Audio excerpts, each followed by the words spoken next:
Hey everyone. तो हमारे पास एक क्वेश्चन है, आप देख सकते हैं।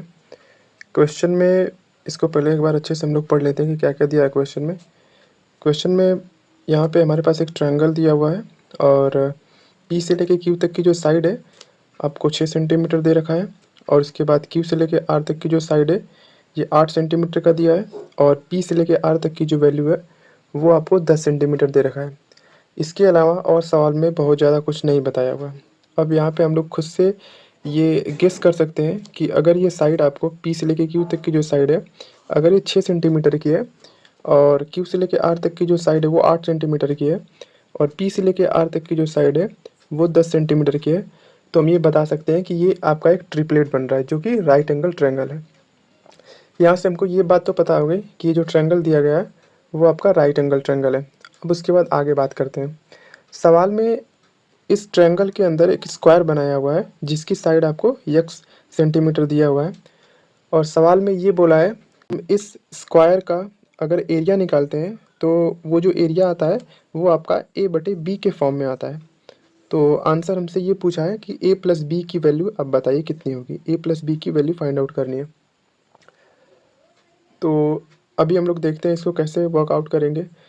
तो इस ट्रायंगल को अगर ध्यान से हम लोग देखें तो यहाँ से कुछ चीज़ों को ऑब्जर्व कर सकते हैं। जैसे यहाँ पे आपको जो ट्रायंगल दिख रहा है, यहाँ पे इसमें दो ट्रायंगल बन रहा है। एक तो यहाँ से P S T triangle, P S T, और जो सेकेंड ट्रायंगल आपका बन रहा है वो आपका P Q R, P Q R. अब इन दोनों ट्रायंगल को जब हम लोग अच्छे से ऑब्जर्व करते हैं तो यहाँ पे हमको ये चीज़ें पता चलती है कि ये जो एंगल आपका है ये राइट एंगल ट्रायंगल है, तो ये आपका एंगल आपका 90 डिग्री का बनेगा। उसके अलावा अगर ये एंगल आपका 90 डिग्री है तो मैं इसको अगर सपोज अगर थीटा कोण मानता हूँ तो ये आपका 90 माइनस थीटा हो जाएगा, क्योंकि हमको पता है कि ये जो लाइन है इस लाइन के बिल्कुल पैरेलल है क्योंकि आपका स्क्वायर है।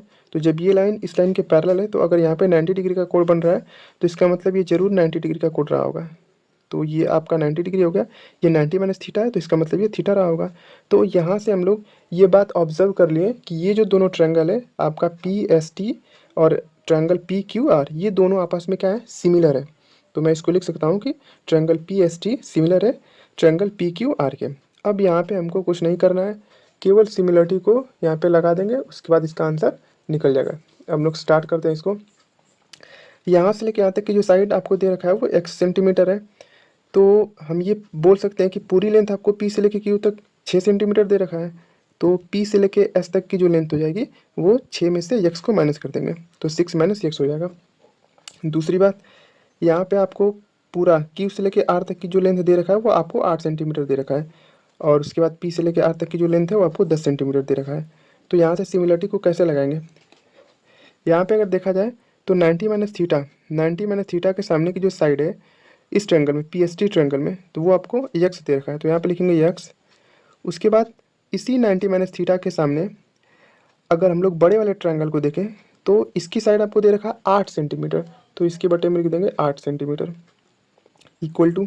उसके बाद अगर ध्यान से देखें तो यहाँ पे थीटा के सामने सॉरी इसको देखते हैं, पहले छोटे वाले ट्रायंगल को लिखेंगे। छोटे वाले ट्रायंगल में थीटा के सामने आपको जो साइड दे रखा है वो 6 माइनस यक्स है, तो यहाँ पे लिखेंगे 6 माइनस यक्स।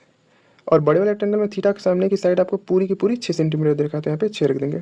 अब यहाँ पे इसको वर्कआउट करके एक्स की वैल्यू को फाइंड आउट करनी है।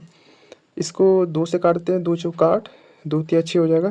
क्रॉस मल्टीप्लिकेशन कर देते हैं, ये हो जाएगा आपका 3x इक्वल टू 4 6 जा 24 माइनस 4x। उसके बाद इस 4x को उठा के इधर लेके आएंगे तो ये हो जाएगा 3x और ये आपका प्लस में हो जाएगा तो 7x इक्वल टू 24। अब मैं क्या करूँगा कि x की वैल्यू को यहाँ से निकालूंगा, x इक्वल टू आपका 24/7 आ जाएगा। तो ये तो रही जो स्क्वायर हमारा है उसकी साइड हमको पता चला कि उसकी साइड कितनी है 24/7। अब अगर इसका एरिया हम लोग निकालेंगे तो एक्स स्क्वायर कर देंगे, तो एक्स स्क्वायर करेंगे तो यानी 24 का स्क्वायर हो जाएगा आपका 576 और 7 का स्क्वायर हो जाएगा आपका 49 यानी कि 49। अब सवाल में बोला है कि जो आपका एरिया निकालने के बाद आएगा वो a/b के फॉर्म में आएगा और हमारा आ भी रहा है, इसका मतलब a की वैल्यू कितनी होगी 576 और आपका जो b की वैल्यू है वो हो गया आपका 49 यानी कि 49। अब पूछा है कि a प्लस बी का मान बताइए। a प्लस बी का मान में क्या करेंगे, हम दोनों को जोड़ देंगे यानी कि a plus B equal to 576 plus 49। दोनों को जब जोड़ेंगे तो आ जाएगा आंसर आपका 625। ये आपका आंसर हो जाएगा।